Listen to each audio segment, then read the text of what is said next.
నన్ను లేవనెత్తు, నన్ను చక్క చెయ్యి, నాకు జీవం ఇవ్వు, నన్ను బ్రతికించు, నాకు ఉద్యోగం ఇవ్వు.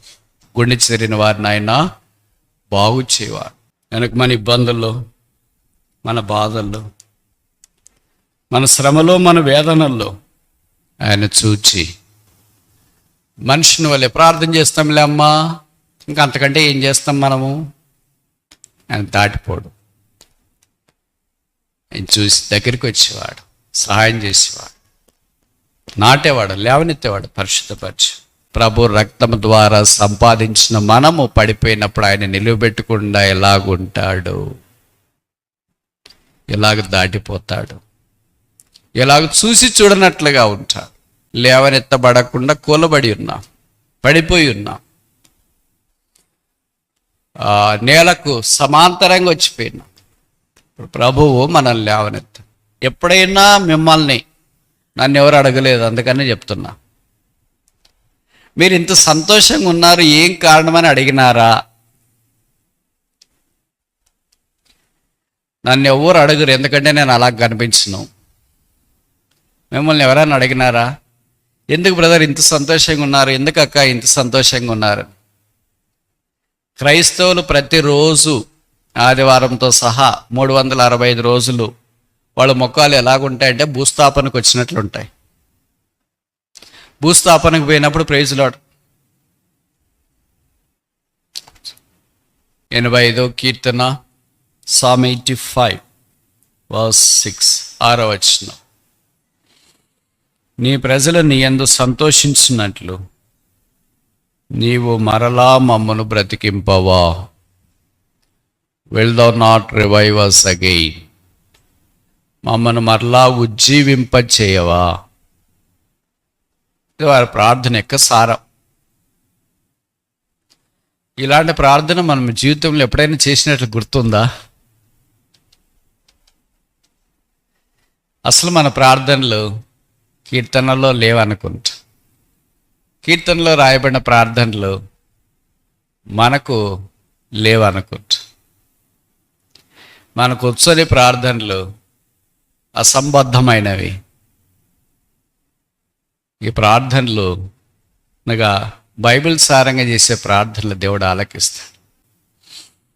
ఎవరన్నా మనం నిల్చోబెట్టి అడిగినారనుకో, ఏం ప్రార్థన చేయాలనుకుంటున్నా, రకరకాల మన జవాబులు ఉంటాయి. దేవుడు నా వ్యక్తిగత వాగ్దానం నెరవేర్చాలని ప్రార్థన చేయాలనుకుంటున్నా, లేదా దేవుడు చదువులో, ఉద్యోగంలో, కుటుంబంలో, ఆర్థిక విషయాలు, అనారోగ్యాల్లో, పరిచయాలు, ఇలాగ రకరకాల మనకు సంబంధించిన మన ఆత్మీయ దృష్టి ఎక్కడ దాకా చూస్తుందో అవే ఆలోచనలు ఉంటాయి. దూర ఆలోచనలు, దూరదృష్టి లోపించిందంటే తప్పు కాదేమో. కోర కుమారులు దూరదృష్టి కలిగిన ప్రార్థన చేసినారు. దేవుని సన్నిధిలో ఉండేవాళ్లే బ్రతికించబడాలంటే మన సంగతి ఏంటి? దేవుని ద్వారా నియమించబడి మందిరంలో పనిచేసేవాళ్ళే బ్రతికించబడాలంటే మన సంగతి ఏంటి? బ్రతికించబడాలి అంటే అర్థం ఏంటి? నేను చెప్పే మాటలు మీకు అర్థమవుతున్నాయి అనుకుంటా. తెలుగు మీడియం వాళ్ళకైతే అర్థమవుతాయి, ఇంగ్లీష్ మీడియం వాళ్ళు కనుక మీకు అర్థం కాకపోవచ్చు. బ్రతికించబడాలంటే అర్థం ఏంటి? చనిపోయినాము అని అర్థం. చనిపోతే కదా బ్రతుకు. ఎవరైనా మనకు చెప్పారు బాగా చదువుకో అంటే అర్థం ఏంటి? చదవట్లేదు అని అర్థం. మందిరానికి క్రమంగా రండి అంటే అర్థం ఏంటి? రావట్లేదు అని అర్థం. ప్రార్థన చేసుకోండి అంటే అర్థం ఏంటి? చేసుకోవట్లేదు అని అర్థం. బాగా ఆత్మీయంగా ఉండండి అంటే అర్థం ఏంటి? ఉండట్లేదు అని అర్థం. కృతజ్ఞతాస్తుతులు చెల్లించుడు అంటే అర్థం ఏంటి? చేయట్లేదు అని అర్థం. ఇవన్నీ అపోస్తలుడైన పౌలు మనకి తేటతెల్లంగా పత్రికలో రాస్తున్నారు. ప్రేమ కలిగి ఉండడి అంటే అర్థం ఏంటి? లేదు అని అర్థం. ప్రేమను ధరించుకుని అంటే అర్థం ఏంటి? అది తప్ప వేరేవన్నీ ధరించుకున్నాము అని అర్థం. లేనిదే కదా చెప్తాం. జాగ్రత్తగా ఉండండి అంటే అజాగ్రత్తగా ఉన్నాం కనుక జాగ్రత్తగా ఉండండి అని చెప్తాం. అలాగే మమ్మల్ని మరలా బ్రతికించమంటే అర్థం ఏంటి? మేము చనిపోయినాము, బతకాలని ఆశ ఉంది, మా వల్ల కావట్లేదు, మీరు బతికించండి. మీరు ఒక్కడే బతికించగలరు, ఇంకెవరి చేత కాదు. ఎవరు బ్రతికించలేరు.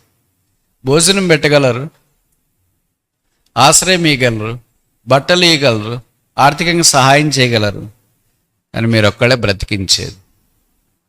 అదే కీర్తనకారుని యొక్క అనుభవం. అంటే మూల భాషలు ఇంగ్లీష్లో రివైవ్, ఉజ్జీవింపజేయగలిగేది మీరే. అందుకే ఎఫెసీ పత్రిక 2వ అధ్యాయంలో చెప్పబడింది, పాపముల చేత అపరాధముల చేత సచ్చిన మనల్ని ఆయన యేసుక్రీస్తు ద్వారా బ్రతికించినాడు. ఈ ఒక్క పదం ఏంటంటే మరలా, గెయిన్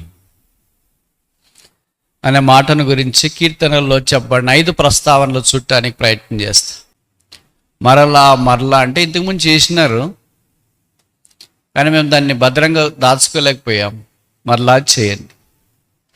మనిషికైతే విసుగొస్తుంది. ఎన్నిసార్లు చెప్పేది నీకు? మరలా మరలా చెప్తున్నావు ఏంటి, మరలా మరలా అడుగుతున్నావేంటి అని మనుషులు విసుక్కుంటారు. కానీ ప్రభు విసుక్కోడు. మరలా చేయండి ప్రభు అంటే ఎన్నిసార్లు చెప్పాలా? ఒకేసారి చెప్పు, 3 సార్లు చెప్పాలి, 4 సార్లు చెప్పాలి, ఆ తర్వాత మళ్ళీ అడగొద్దు అని ప్రభు అండు. ఎన్ని మరలాలైనా ఆయన దగ్గరికి తీసుకురావచ్చు. సరే, ఇప్పుడు నేను ఒక ప్రశ్న అడగొచ్చా? అడిగేంతటి వాడిని కాదు, కానీ వాక్యం మీద మీ గమనం ఉంచడానికి, వాక్యం ఇలాగ కూడా చదవచ్చు అని ఎవరైనా బైబిల్ విద్యార్థులు ఉంటే తెలుసుకొని ఆ ప్రయత్నం చేయటానికి. బైబిల్ పండితులైతే దీన్ని మన్నించు. మరలా, అగెయిన్ అనే మాట బైబిల్లో 66 పుస్తకాలు. ఏ పుస్తకంలో ఎక్కువ రాశారు? ఒకటి ఆదికాండం నుండి స్టార్ట్ చేయండి. 66 చెప్తే అయిపోతాయి కదా. ఎక్కువ మందే ఉన్నారు కదా, ఎవరిలో వాళ్ళది క్లిక్ అవుతుంది. ఎందుకు చెప్తున్నాను ఈ మాటలు అని అంటే, మన జీవితంలో కూడా ఇది ఉంది. మరలా అనేది లేకపోతే ఇక్కడ ఎవరు మనము. భార్య భర్తకు, భర్త భార్యకు, తల్లిదండ్రులు పిల్లలకు, పిల్లలు తల్లిదండ్రులకు, సంఘానికి, విశ్వాస సంఘానికి, దేవుడు మనకు, ఇవన్నీ మరలా అనేది ఇవ్వకపోతే ఇక చేపలన్నీ కాడేగా ఉంటాయి. దేవుడు మనకి మనుషులు ఇచ్చినట్లు 3 అవకాశాలు.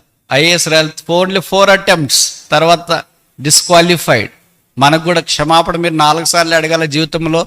ఎక్కువ సార్లు అడిగితే మీరు అంతా డిస్క్వాలిఫైడ్ అంటే మొదట నేను పోతా. ఎంత కనికరం గలవాడు కదా, క్షమించడానికి సిద్ధ మనస్సు కలిగినాడంట. అంటే ఎప్పుడైనా రాత్రైనా పగలైనా ఏ సమయంలో ప్రార్థన చేసినా కనుక మరలా మరలా మరలా మరలా ఆయన మన విషయమై పట్టింపు కలిగి ఉన్నాడు. సరే, మన ప్రశ్న దగ్గరికి వస్తాం. జవాబుకు మీరు ప్రయత్నం చేస్తారా? ఇలాంటి చిన్న ప్రశ్నలకు జవాబు ఇవ్వటానికి మీరు ప్రయత్నం చేయకపోతే నాకు తప్పదు కదా. Any guess? అసలు అలాంటి పుస్తకం ఏమైనా ఉందా అనే ఆలోచన ఉందా? ఎప్పుడో మర్చిపోయినారా?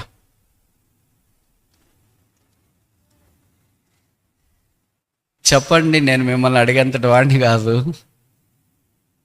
మీరు ప్రయత్నం చేస్తారేమో. మాకు అట్లా అలవాట్లు ఏమి లేదు, మీ దారి నువ్వు చెప్పుకొని పో, దిగిపోతే మేము ఇంటికి పోతామని అంటే నా దారి నేను చెప్పుకొని పోతా.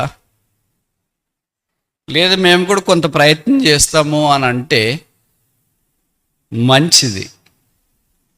చేయమన్నా కూడా ఇంకా మంచిది. ఎందుకంటే అలాంటి వాళ్ళు కూడా కొంతమంది ఉన్నారు అని మనకి జ్ఞాపకం చేయబడుతుంది.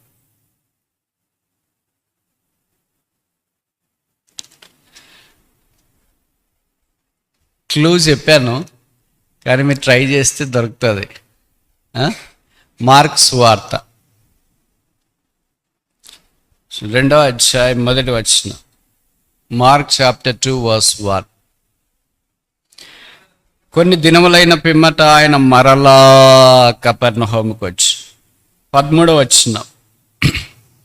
ఆయన సముద్ర తీరమున మరలా నడిచిపోవచ్చుండే. 3వ అధ్యాయం 1వ వచనం. సమాజ మందిరంలో ఆయన మరలా ప్రవేశించగా. 3వ అధ్యాయం 20వ వచనం. ఆయన ఇంటిలోనికి వచ్చినప్పుడు జనులు మరలా గుంపు గూడిరి. 4వ అధ్యాయం 1వ వచనం. ఆయన సముద్ర తీరమున మరలా బోధింపసాగారు. ఇలా చూస్తూ ఉంటే కొవ్వు మెదడు దొరికినట్లుగా మనకు అనిపిస్తుంది. దేవుడు మరలా మరలా మరలా వాళ్ళ దగ్గరికి వచ్చినాడు. మనమైతే ఒకసారి వస్తాం, మీరు చూసుకుంటారా లేదా దాన్ని బట్టి ఆలోచిస్తాము అని అనుకుంటాం. అలా కాదు. మరలా సమాజ మందిరంలోనికి వచ్చినాడు, మరలా కపెర్నహూములోనికి వచ్చినాడు, మరలా ఇంటిలోనికి వచ్చినాడు, మరలా వారి దగ్గరికి వచ్చాడు. అన్నిసార్లు ఎలాగ రాబుద్ది అవుతుంది? పిలిగిపోయినా కూడా అవన్నీ ఫీలింగ్స్ మనకుంటాయి. అలా కాదు. ఆయన ప్రేమ అన్నీ కప్పేసింది. 1 Peter 4:8-9 అనుకుంటా. ప్రేమ, లవ్, చారిటీ కవరెత్ ఆల్ సిన్, అన్నీ కప్పివేస్తుంది. ఎందుకు మార్కు మరలా అనే పదం ఎక్కువ రాసినాడు? మిగతా వాళ్ళు ఎందుకు ఇన్నిసార్లు రాయలేదు? మార్క్ యవనస్తుడు, తెలివైన వాడు, వాళ్ళమ్మ భక్తురాలు. ఈయన్ని మొదట బర్నబా పరిచర్లో ప్రవేశపెట్టినాడు. బర్నబాకు బంధువు, సమీప జ్ఞాతి అని బైబిల్లో రాయబడింది. అంటే బంధువు అని అర్థం. వాళ్ళు పరిచర్కి కలిసి వెళ్తూ ఉంటే సరే, కొంతకాలం అయిన తర్వాత ఈ మార్క్ హోమ్సిక్ ఎక్కువ. మా అమ్మను చూడాలనుకొని వదిలేసి వచ్చినాడు. వచ్చి కొంతకాలం ఉన్న తర్వాత మరలా బర్నబాసు మార్కుని తీసుకుని పోదామన్నాడు. అప్పుడు పౌలుకి బర్నబాస్కి ఏకాభిప్రాయం రాలేదు. మనతో సువార్తలో చివరిదాకా ఉండుకొని మధ్యలో వెళ్ళిపోయాడు కదా, ఇప్పుడు ఆయన ఎందుకు తీసుకుని వస్తావు అని అన్నాడు. కానీ మరలా అవకాశం ఇస్తాము అని. ఏమిస్తావు? అలాంటి వాడికి ఎన్ని అవకాశాలు ఇచ్చినా దుర్వినియోగం చేస్తాడు అన్నట్లుగా పౌలు శీలను ఏర్పాటు చేసుకుని వెళ్ళిపోయాడు. అంటే మార్కు బర్నబాస్ మరలా పరిచయంలోకి వచ్చిన. అంటే దేవుడు మార్కుకు మరలా అవకాశం ఇచ్చినాడు కనుక, మరలా అవకాశం పొందిన వానికే మరలా విలువ తెలుస్తుంది. అందరికి తెలియదు ఇది. అందుకనే ఆయన మరలా అవకాశం పొందినాడు. ఆ కారణాన్ని ఈ సువార్తలో మరలా అనే పదం విస్తారంగా రాసినట్లు మనం చూస్తాం. పడిపోయిన వానికే లేవనెత్తబట్టు అంటే ఏమో తెలుస్తుంది, రోగికే ఆరోగ్యం అంటే ఏమో తెలుస్తుంది, బంధించబడిన వానికే విడుదల అంటే ఏమో తెలుస్తుంది, ఆకలిలో ఉన్నవానికే అన్నం విలువ తెలుస్తుంది, దాహంలో ఉన్నవాడికే నీటి విలువ తెలుస్తుంది, ఫెయిల్ అయిన వాడికే పాస్ విలువ తెలుస్తుంది, సీట్ రాని వాడికే సీటు విలువ తెలుస్తుంది, నిరుద్యోగికే ఉద్యోగం విలువ తెలుస్తుంది, పెళ్లి కాని వాళ్ళకి పెళ్లి విలువ తెలుస్తుంది, పెళ్ళి అయిన వాళ్ళకి పెళ్లి విలువ కూడా తెలియట్లేదు.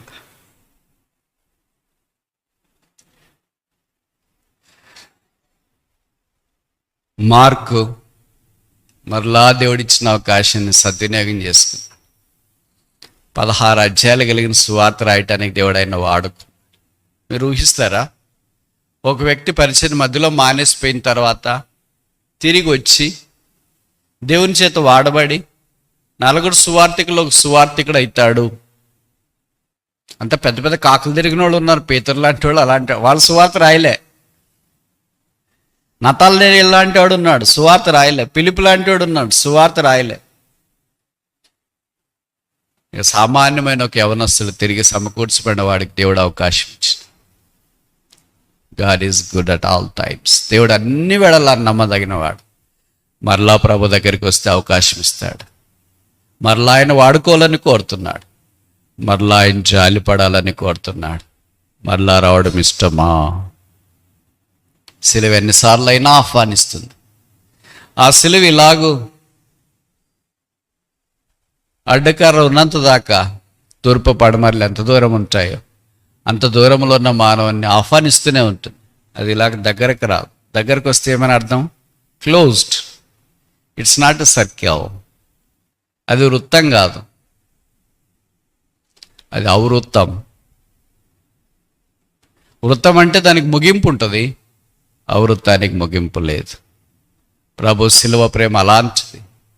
మనల్ని ప్రేమించి మన కొరకై శిలువ మీదకి వెళ్ళి తన దేహాన్ని అప్పగించుకున్నాడు.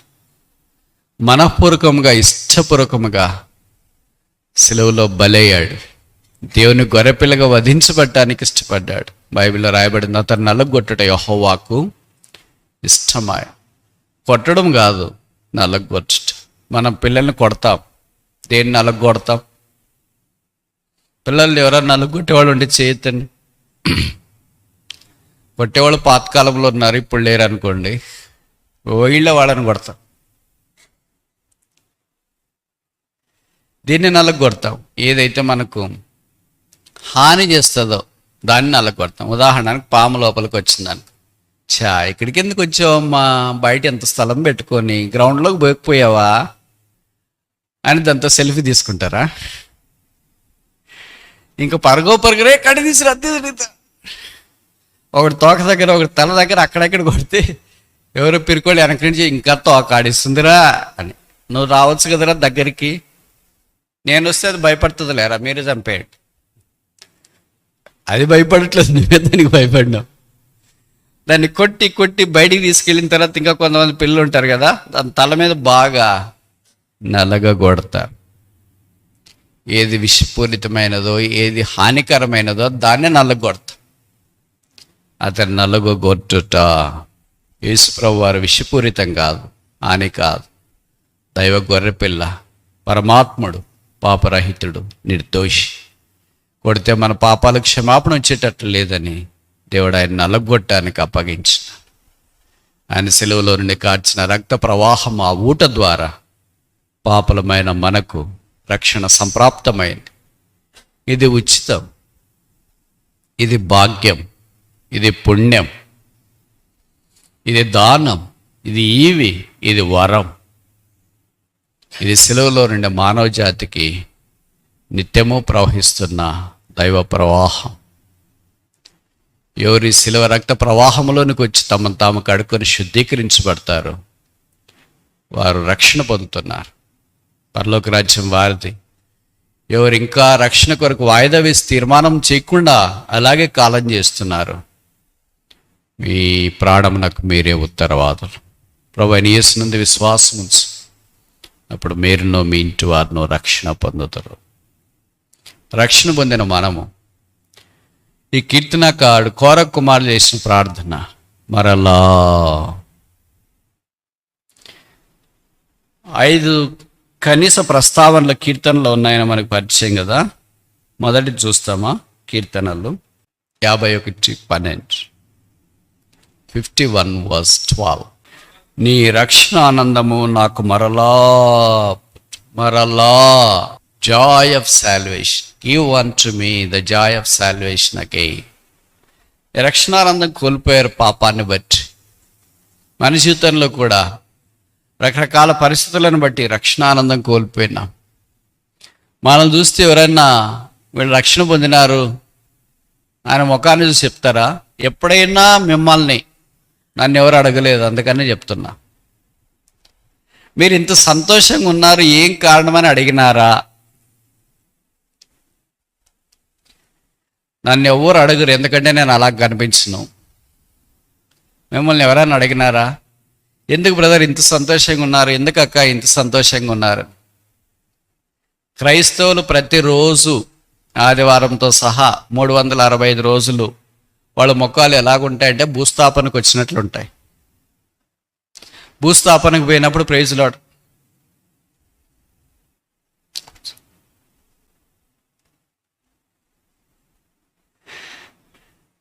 అంతా బాగున్నారా, కూర్చోండి.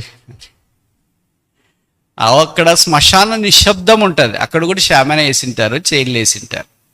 అదే పెళ్లి దగ్గరికి పోయినాం అనుకోండి, అక్కడ సందడి వేరే, అక్కడ షామానాలు, అక్కడ కుర్చీలు వేరే. 2 చోట్ల షామాన ఒకడే వేసేది, 2 చోట్ల ఒకే షామాన, ఒకే రకమైన కుర్చీలే, కానీ వాతావరణం మార్పు.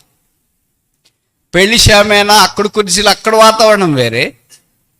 చనిపోయిన దగ్గర భూస్థాపన కార్యక్రమానికి వెళ్ళి అక్కడ షామాన, అక్కడ కుర్చీలు వేరే. షామాన్లన్నీ ఒకటి కాదు, కుర్చీలన్నీ ఒకటి కాదు కదా. వాతావరణాన్ని బట్టి మనకి వెలుగు అనేది వస్తుంది. అదే పెళ్ళి శుభకార్యం అనుకోండి, చెప్పనలు కదా, అయ్యో రండి బ్రదర్, అక్క జిగిల్ జిగిల్, తళక్ తళక్, ఎంత తక్కువ చెప్తే అంత మంచిది అనుకుంటా. అక్కడి నుండి అత్తర వాసన వస్తుంటుంది. అదే పెళ్ళికి పోయేటప్పుడు ఎవరైనా చెప్పినారనుకో, కొద్దిగా మంచి డ్రెస్, మేము పెళ్ళికి పోతున్నామా ఏంటి, సావుకు పోతున్నాం అంటే నువ్వు చూస్తేనే అట్లా పోతున్నట్లు అనిపిస్తుంది బ్రదర్. ఇంక మళ్ళీ ప్రత్యేకంగా చెప్పాల్సిన పని ఏముంది కదా. భక్సింగ్ గారు కూడా రక్షణ పొందక మునుపు ఈ క్రైస్తవుల ముఖాలు చూసి నిరుత్సాహపడేవాడంట. ఇది యేసుప్రభువుని నమ్ముకున్నామని చెప్తున్నారేంటి, but none of the faces are glowing. ఏ రక్షణ పొందిన వ్యక్తి యొక్క ముఖం కానీ ప్రకాశించట్లేదు. మోషే లాంటి వాళ్ళది ఉంటుంది అనుకో, అది వేరే. అందుకని చాలా ఆలోచించేవాడంటే ఎందుకు ఇలాగున్నారు. ప్రభు ఆయన దర్శించి ఆయన రక్షణ పొందిన తర్వాత ఆయన టెస్టిమనీ క్యాప్షన్ టైటిల్ ఏంటంటే, మన మాత్రం పెట్టలేదు, నేను నా సాక్ష్యము, joy unspeakable full of glory, చెప్పసఖ్యమును మహిమాయుక్తమైన సంతోషం. అందుకే తెలుగులో ఒక సామెత ఉంది కదా, సంతోషం సగం బలం. మనం తినేదంతా సగం బలము, సంతోషంగా ఉండేది సగం బలం. నేను ఈ మాటలు చెప్తే మీరు అనుకోవచ్చు, ఎక్కడి నుండి వస్తుంది సంతోషము? లోపల పోరాటమే, వెలపటి పోరాటమే, భర్తతో పోరాటమే, భార్యతో పోరాటమే, పిల్లలతో పోరాటమే, లోపల ఉంటే పోరాటమే, మందిరానికి వస్తే పోరాటమే, కాలేజీకి పోతే పోరాటమే, పనికి పోతే పోరాటమే, సువార్తకు పోయినా పోరాటం. ఎక్కడ చూసినా పోరాటం ఉంది. అసలు బతకాలనిపించట్లేదు బ్రదర్. మీరేమో సంతోషంగా ఉండమని చెప్తున్నారని. నేనేం చెప్పట్లేదు, వాక్యమే చెప్తుంది. నా పరిస్థితి కూడా మీది మాదిరి, సేమ్ టు సేమ్. కొంతమందికి లోపల పోరాటాలు ఉంటాయి, కొంతమందికి బయట పోరాటాలు ఉంటాయి, కొంతమందికి రెండు కూడా ఉంటాయి. ఇంకెక్కడ సంతోషంగా ఉంటాము అని అనిపిస్తూ ఉంటుంది. ప్రభుకు స్తోత్రాలు. మన సంతోషము ఆయనే అనుగ్రహించాడు. మీకు తెలుసు కదా సంతోషం 5 రకాలని. తెలుసా? తెలియదు. మీరు అన్నిటికీ హుసేన్ సాగర్లో బుద్ధ విగ్రహం మాదిరి ఉంటే కష్టం కదా. కొన్నిటికన్నా స్పందించాలా. అవుననో కాదనో, నిద్రపోవడమో లేయడమో ఏదో ఒకటి స్పందిస్తే, ఓహో వీళ్ళు ఇక్కడ ఉన్నారు, నేను ప్రజలతోనే మాట్లాడుతున్నాను అనే భావన కలుగుతుంది. అలాగే లేకపోతే వీళ్ళు ఏదో ఆలోచిస్తున్నారు, నేనేదో చెప్తున్నానా అని అనుకుంటా. ఎందుకు ఈ సంతోషాన్ని గురించి మాట్లాడుతున్నామంటే, ఇందాక నేను సామెత చెప్పాను కదా, సంతోషం సగం ఫలం. ఈ రక్షణ ఆనందం, జాయ్. అందుకే లూకాసు వార్తలో ఎక్కువ ఈ పదం వాడబడుతూ వచ్చింది. ఇంకా ప్రశ్న అడగడం ఎందుకని నేనే డైరెక్ట్గా జవాబే చెప్పేస్తున్నా. సంతోషం ఏ పుస్తకంలో ఎక్కువసార్లు రాయబడింది అని అంటే మళ్ళీ మీరు ఆప్సోపలు పడి ఇంట బయట ప్రశ్నలు అడిగేస్తున్నాడు అని. మొదటి అధ్యాయం నుండి ఆరంభమవుతుంది. 1:17 రాయబడింది, అతడు పుట్టుట వలన అనేకులకు సంతోషం. అక్కడి నుండి స్టార్ట్ అయింది. ఆఖరి అధ్యాయంలో కూడా లూకాసు వార్తలో సంతోషం చూస్తుంది. అన్నిటికంటే ఎక్కువ 2:10, ఇదిగో ప్రజలందరికీ నీ కలుగుబో మహా సంతోషకరమైన సువర్తమానం నేను మీకు తెలియజేయించున్నాను. దావీదు పట్టణం మంద నేను రక్షకుడు మీ కొరకు పుట్టినాడు, ఈయన ప్రభువైన క్రీస్తు. దానికిదే మీకు ఆనవాలు ఒక శిశువు పొత్తిగుడ్డలతో చుట్టబడి పశువుల తొట్లో పరుండబెట్టబడింట మీరు చూచెదరు. మహా సంతోషం యేసు ప్రభు వారు జన్మించిన దాన్ని బట్టి. ఒక వ్యక్తి పాపము నుండి తప్పించబడితే సంతోషం కలుగుతుంది. లూకాసు వార్త 15వ అధ్యాయంలో తెప్పైన గొర్రె దొరికిన తర్వాత మహా సంతోషంతో ఆయన భుజం మీద వేసుకుని రాయలేదు. 10 నాణ్యాల్లో ఒకటి తప్పింది, తర్వాత ఒకటి దొరికింది. ఆ దొరికిన నాణ్యం తర్వాత ఆ స్త్రీ ఆ నాణ్యం దొరికిన తర్వాత మహా సంతోషంతో పొరుగు వారిని పిలిచని రాయబడలేదు. తప్పైన కుమారుడు ఇంటికి వచ్చిన తర్వాత తండ్రి ఆ కుమారుడు చూసి మహా సంతోషంతో అని రాయబడలేదు. దాని అంతటికి ఏం రాశారు? సంతోషం, సంతోషం, సంతోషం. విశేషణం లేదు. ఇలాగ విశేషణాలతో ఇంకా 4 ఉన్నాయి. మన సంతోషంలోకే రాకపోతే విశేషణాలతో ఇంకెక్కడ వస్తాం? లూకాసు వార్త 15వ అధ్యాయంకే రాకపోతే ఇంకా లూకాసు వార్త 2వ అధ్యాయానికి ఎప్పుడు వస్తాం? మహా సంతోషం. 1 పేతురు 1లో చెప్పనసఖ్యమైన మహిమాయుక్తమైన సంతోషం. కనుక ప్రభు ఈ సంతోషాన్ని మనకు ఉచితంగా అనుగ్రహించాడు. రక్షణ ఆనందము, సంతోషము ప్రభు దయచేవాడు. మీకు తెలుసు కదా ఆనందం ఎన్ని రకాలుగా ఉంది. ఇది కూడా చెప్పరా? పేర్లేం పెట్టుకుని ఉంటారు. ఏం పేరంటే ఆనందమ్మ. పొరపాటును కూడా ఆనందం ఉండదు. మీ పేరు బ్రదర్ ఏం పేరు? ఆనందరావు, ఆనందరాజు, ఇంకేదైతే అన్ని ఆనందం ఆనందం అన్నీ ఆనందమే. జీవితం తప్ప. పాట మాత్రం భలే పడుతున్నా, ఆనందము మహానందము ప్రభువే మనకు ఆనందం. జీవితంలోకి వచ్చేటప్పటికి దానికి దీనికి ఏం పూర్తిగా ఎక్కడ సింక్ కాదు, ఫ్రీక్వెన్సీ కలవదు. ఈ వాక్యంలోనే కీర్తనల్లోనే మనకు 5 రకాలైన ఆనందం కనిపిస్తుంది. దాంట్లోనే మొదటిది రక్షణ ఆనందం, జాయ్ ఆఫ్ సాల్వేషన్. 51వ కీర్తనలో అదే మనం చూస్తున్నాం. రక్షణ పొందిన తర్వాత ఈ సంతోషం మనకు తెలియకుండానే పెళ్ళికి వస్తుంది.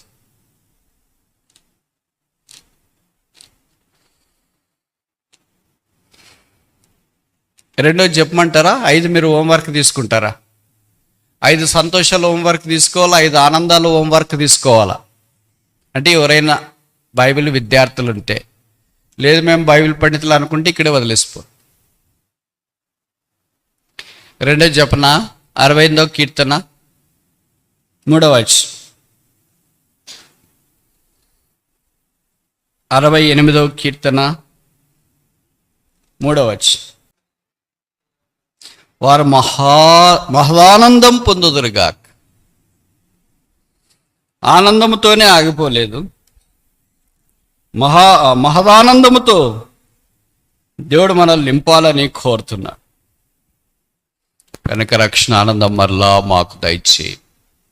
మా పాత స్థితిని మీ రక్తం చేత కడిగి పరిశుద్ధపరచు. తిరిగి మేము ఆనందభరితులుగా ఉన్నట్లు చేయి. రెండవది చూస్తామా? కీర్తనలు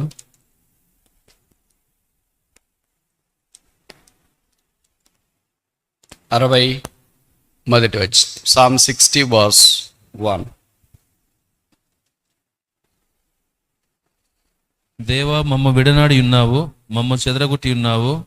నీవు కోపపడితివి, మమ్మ మరలా బాగు చేయము. మమ్ము మరలా బాగు చేయి. మొదటి మరలా ఏంటి చెప్పండి? దేవుని వాక్యం నోటితో పలికితే తప్పలేదు. లోక సంగతులన్నీ నోటితో పలికి పలికి పలికి నోరంతా అపవిత్రమైపోయింటుంది. వాక్యం అనేది చెప్తే పవిత్రమవుతుంది. ఆయన ఎక్కడ రాశారు బ్రదర్ అంటారు, 15వ అధ్యాయంలో యోహాను సువార్తలో ఉంది, నేను ఇచ్చిన మాటను బట్టి, చెప్పిన మాటను బట్టి మీరు ఇప్పుడు పవిత్రులై ఉన్నారు. 15:1-2లో మనం చూస్తాం. కనుక రెండవది ఏంటి? మరలా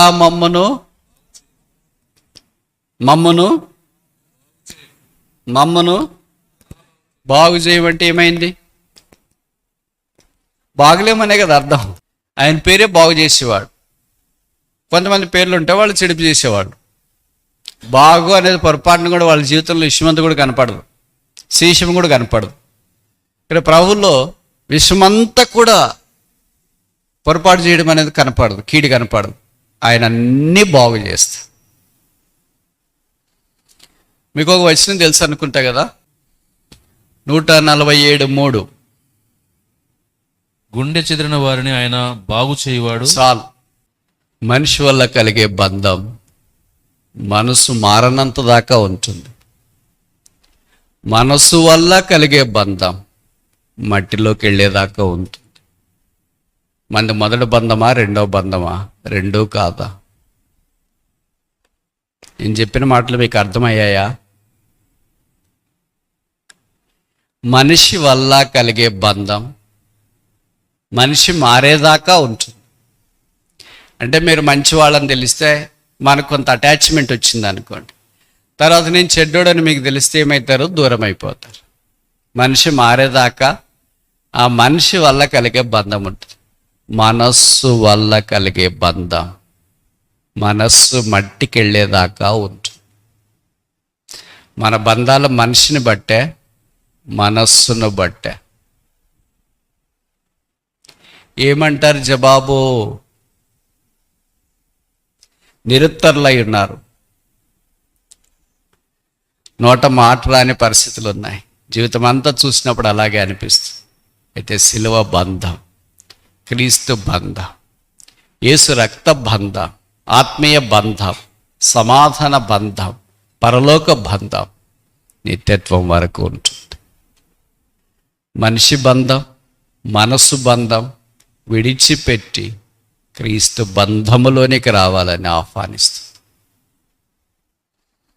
మేము నీ యందు సంతోషించినట్లు మరలా మమ్మను బ్రతికించవా, మరలా రక్షణానందం దయచేయవా, మరలా బాగు చేయవా. మూడవది చూస్తామా?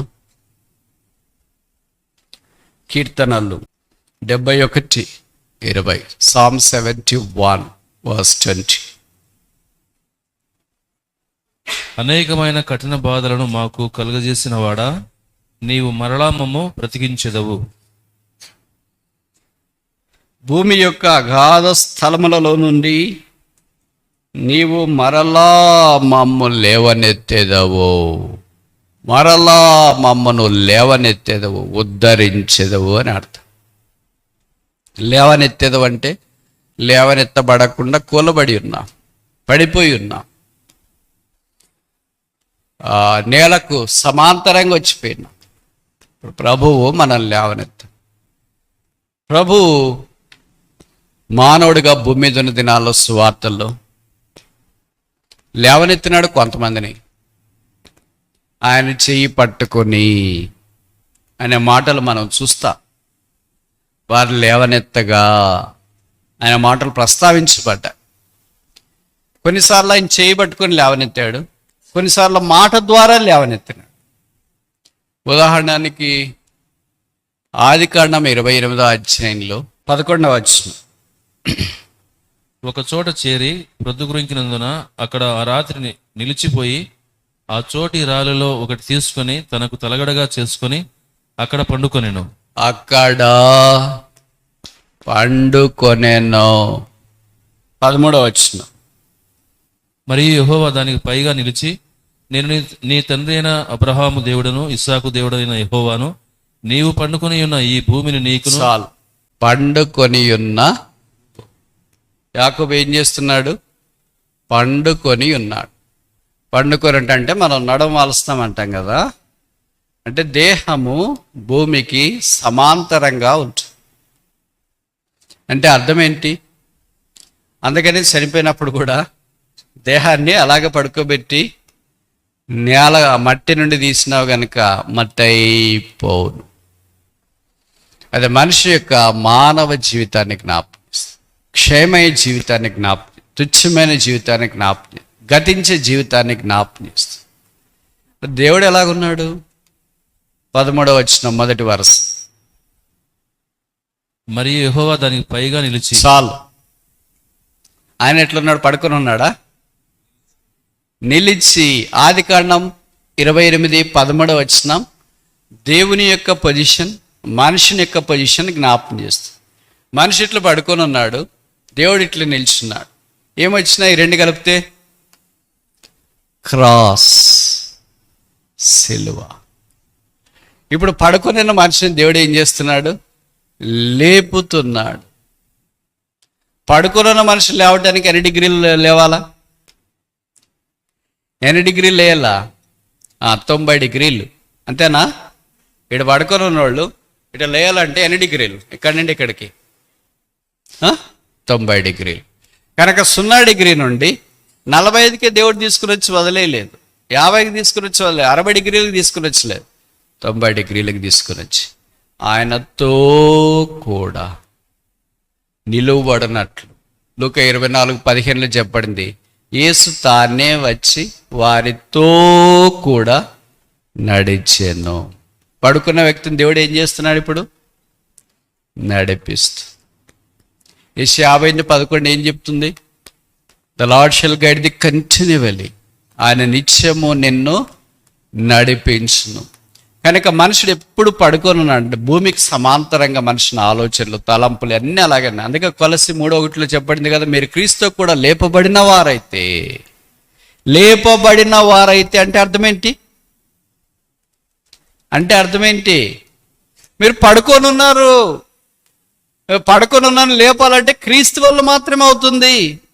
అందుకే క్రీస్తుతో కూడా లేపబడిన వారైతే, క్రీస్తు ద్వారా లేపబడిన వాళ్ళు కాదు, రిజన్ విత్ క్రైస్ట్. యేసు ప్రభువారు ఏ దినాన భూస్థాపనలో అంటే మానకరమైన ఆ సమాధిలో నుండి 3వ దినం తిరిగి లేచినాడు. We are risen with Christ. మనం క్రీస్తుతో కూడా లేచిన వారు. అందుకే పౌలు అపోస్తలులు రోమపత్రిక 6వ అధ్యాయంలో రాత్రి మనం లేచినాము.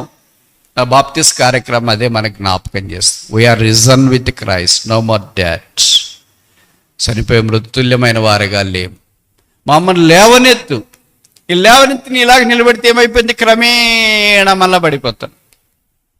పొలాల్లో చూస్తుంటే కదా, మొక్కజొన్న చట్నీ ఇలాగ పెడతాము, అది పొను మళ్ళీ దాన్ని అలాగే చేస్తున్నాం, అలా ఇలాగ చేస్తుంది. ఇంటి దగ్గర కూడా అంతే కదా, తీగ మొక్కలు అవి గాలికి ఎక్కువ విపరీతంగా అటు ఇటు కొడుతున్నప్పుడు మనం దాన్ని నిటారుగా పెడుతూ ఉంటాం, అది పడిపోతూ ఉంటుంది. ఇది పడిపోతూ ఉంటుందిలే, అలాగే ఉంటుంది అని మానేస్తారా? ఆ మొక్క అంటే ఎంత ప్రాణమో, దాన్ని నిటారుగా పెట్టి దానికి నీళ్ళు వేసి దానికి కర్ర కట్టి తరైన తాడగట్టేసి దాన్ని మొత్తానికి పడిపోకుండా చేసి ఎంత జాగ్రత్త చూస్తాం. నీవు నాటే మొక్క విషయమై నీకు ఖర్చు లేకుండానే కష్టపడి కూడా అంత నిలువ పెట్టడానికి జాగ్రత్తగా ఉంటే, ప్రభు రక్తం ద్వారా సంపాదించిన మనము పడిపోయినప్పుడు ఆయన నిలువబెట్టకుండా ఎలాగుంటాడు? ఎలాగ దాటిపోతాడు? ఎలాగ చూసి చూడనట్లుగా ఉంటాడు? కనుక వాక్యం జ్ఞాపం చేసి ఎన్నో సంగతి ఇది? 3వ 4వ? 3వ సంగతి ఏంటంటే లేవనెత్తము. 3 విషయాలు చూసిన. మొదటిది ఏంటి? మరలా రక్షణానందం దయచేయము. రెండవది ఏంటి? మరలా బాగు చేయము. మూడవది ఏంటి? మరలా లేవనెత్తము. 4, 5 చూసి ముగిస్తామా? కీర్తనలు 80:14. సైన్యములకు అధిపతియగు దేవా, ఆకాశంలో నుండి మరలా చూడుము. చాలు, మరలా చూడు అంటే ఇప్పటిదాకా చూడలేదా? చూశాడు, ఆయన చూస్తూనే ఉన్నాడు. బైబిల్లో రాయబడింది కదా, యెహోవా కనుదృష్టి యథార్థవంతులు బలపరచుట కొరకే లోకమందంతటా సంచారము చేయుచున్నది. ఆయన పేరే దాసి పెట్టింది, పారిపోతున్న అమ్మాయి పెట్టింది, హాగర్. ఏం పేరు? చూచుచున్న దేవుడు, గాడ్ దట్ సీయత్. ఆయన గుడ్డివాడు కాదు. మామూలు కొన్నిసార్లు లోకంలో సామెత అంటుంటారు, ఏం దేవుడు గుడ్డోడు చూడట్లేదేంటి అని. ఒక హాగర్ చెప్పింది, ఐగుప్తీరాలు చెప్పింది, దాసి చెప్పింది, పారిపోతున్న అమ్మాయి చెప్పింది, ఆయన చూచే దేవుడు. అందుకే పాట కూడా ఉంది కదా, హాగర్ను చూచిన కన్నులు దాదిన బోలి కాది ముదమున తన చిత్తము తెలుపును పదిలమ్మగా ప్రభు కన్నులు పొడమిని చూచు. కనుక హాగర్ను చూసిన కన్నులు ఇది నాన్న మనల్ని కూడా చూస్తూనే ఉన్నాయి. ఆయన కళ్ళు పాపము లేనివి. అందుకే పరమగీతం 5వ అధ్యాయంలో కొంతమంది వచ్చి ప్రియురాలను అడిగినారు, అమ్మా వేరు ప్రియుని కన్నా నీ ప్రియుని విశేషమేంటి? అప్పుడు ఆమె నా ప్రియుడు ధవళవర్ణుడు రత్నవర్ణుడు అని చెప్తూ, అది కాంక్షణీయుడు అని చెప్తూ, ఆయన శిరస్సు అపరంజి వంటిది అని చెప్తూ, ఆయన తల వెంట్రుకలు కాకపక్ష కృష్ణ వర్ణములు అని చెప్తూ కళ్ళను గురించి కూడా చెప్తా ఉంది. ఆయన కళ్ళు నదీ తీరమందలి, చదవండి, అతని నేత్రములు నదీ తీరములందుండు గువ్వల వలె కనబడుచున్నవి. అతని నేత్రములు కళ్ళు నదీ తీరమందలి గువ్వల వలె కనబడుచున్నవి. అంటే స్పాట్లెస్, రింకల్ ఫ్రీ. మన కళ చూస్తే కొంతమంది చెప్తారు కదా, బ్రదర్ అంత బాగుంది కానీ కళ్ళ కింద చార్లు వచ్చేసాయి. ఇలాగ మనకి ఏమో ఒకటి ఉంటుంది, కళ్ళలో పువ్వు వచ్చింది అని కొంతమందికి చెప్తుంటారు, కళ్ళు చిన్నగా అయినాయి అని కొంతమంది, కళ్ళు ఎర్రగా అయ్యాయి అని కొంతమందికి చెప్తారు. ఇలాగ రకరకాలుగా ఉంటాయి. బట్ ఆయన కళ్ళు పేరు పెట్టడానికి వీల్లేనంత అందంగా ఉన్నాయి. ఆయన కళ్ళు చూస్తున్నాయి. ఆయన చూసి దాటిపోయేవాడు కాదు. లూకాసు వార్తలో మంచి సమరాన్ని కథ మనకు పరిచయం కదా. ఒక వ్యక్తి దొంగల చేత చిక్కి ఎరికో మార్గంలో వెళ్తున్నప్పుడు కొర ప్రాణముతో విడవబడ్డాడు. కొట్టినారు, ఏం దొరకలేదు. దొరకపోతే ఇంకా ఎక్కువ కొట్టింటారు బహుశా. వదిలేసి వెళ్తా ఉంటే లేవీడు వచ్చినాడు, శాస్త్రి వచ్చిన పరిశైలి, ఇలాగ అంతా వచ్చేవాళ్ళంతా దారమిడి వచ్చేసారు. ఇప్పుడు సమరయుడు వచ్చినాడు. అతడు పడి ఉండట చూచి మనమైతే దాటిపోతాం. ప్రభు చూసిన తర్వాత అలాగ దాటిపోడు. ఆయన కళ్ళల్లో అంత పవర్ ఉంది. కొంతమంది చెప్తుంటారు కదా, వాళ్ళకి అన్నీ బాగున్నాయి కానీ కళ్ళు బాగలేవని. ఎందుకంటే నో పవర్. కళ్ళు ఆర్ ద పవర్ హౌసెస్. ఆ కళ్ళు ఆయన చూసిన వెంటనే ఏం చేస్తాడంటే దగ్గరికి వచ్చి పరామర్శించి ఫస్ట్ ఎయిడ్ చేసి తన వాహనం మీద ఎక్కించుకొని, ఈడు దొంగలు చేతికి చిక్కిన వ్యక్తి వాహనం కూడా తీసుకెళ్ళినారేమో మనకు తెలియదు, లేకపోతే నడిచి వెళ్తున్నాడేమో మనకు తెలియదు. ఆయన వాహనం లేదు కనుక తన వాహనం మీద ఎక్కించుకొని తీసుకొని కనుక ఆయన చూస్తే మన వలె దాటిపోడు, సహాయం చేస్తారు. శిష్యులు యేసు ప్రభు వారు ఆజ్ఞకు విధేయత చూపించి సముద్రంలో వెళుతున్నప్పుడు తుఫాను వచ్చింది తీవ్రంగా, అది రాత్రి. అందుకనే వారు వాక్యంలో మనం చూస్తాం కదా, వారు భయపడిపోయినారు, ఏమవుతుందో తెలియదు అన్నట్లున్నారు. ఆయన వారిని చూచి, వాళ్ళు ఆయన చూసి ఏమనుకున్నారు? భూతం అనుకున్నారు. ఆయన వాళ్ళను చూచి వారిని రక్షించడానికి వచ్చినారు. ప్రభు మనకి ఎలా కనిపిస్తాడు కష్టాల్లో? ఎలా కనిపిస్తాడో వీళ్ళకి కనిపించినాడు కదా. వాళ్ళకంటే మనమేం గొప్పోడు కాదు, మనం గొప్ప అని అనుకోవద్దండి. ఎలా కనిపించినాడు? వారు భూతమని కేకలేసిరి. ప్రభు వాళ్ళకి ఎలా కనిపించినాడు? వాళ్ళు ఆయనకి ఎలా కనిపించినారు? ఆయన శిష్యులుగా కనిపించినారు. అందుకే దగ్గరికి వచ్చినాడు. నేనే, భయపడుకుడి, ఇట్స్ ఐ, ఫియర్ నాట్.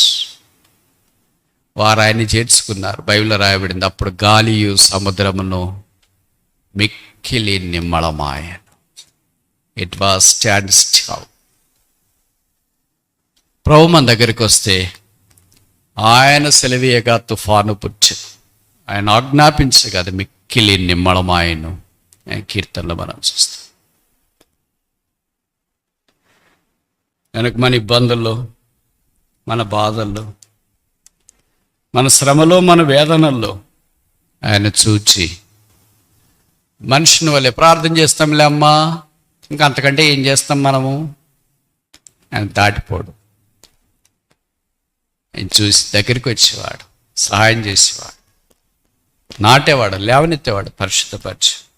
5వ ఆఖరిది 85:6, నీ ప్రజలు నీ యందు సంతోషించున్నట్లు. 85:6, నీవు మరలా మమ్మను బ్రతికించవా, మమ్మను మరలా ఉజ్జీవింపచేయవా. ఇప్పుడు దాకా 5 మరలాలు చూసిన. మొదటిది ఏంటి? మరలా రక్షణ ఆనందము దయచేయము. రెండవది ఏంటి? మరలా బాగు చేయము. మూడవది ఏంటి? మరలా లేవనెత్తము. నాలుగవది ఏంటి? మరలా చూడము. ఐదవది ఏంటి? మరలా ఉజ్జీవింపచేయము, ఇంగ్లీష్ బైబిల్ ప్రకారం.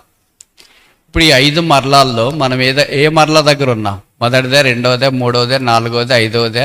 అసలు మన మరలా ఇక్కడ లేదా?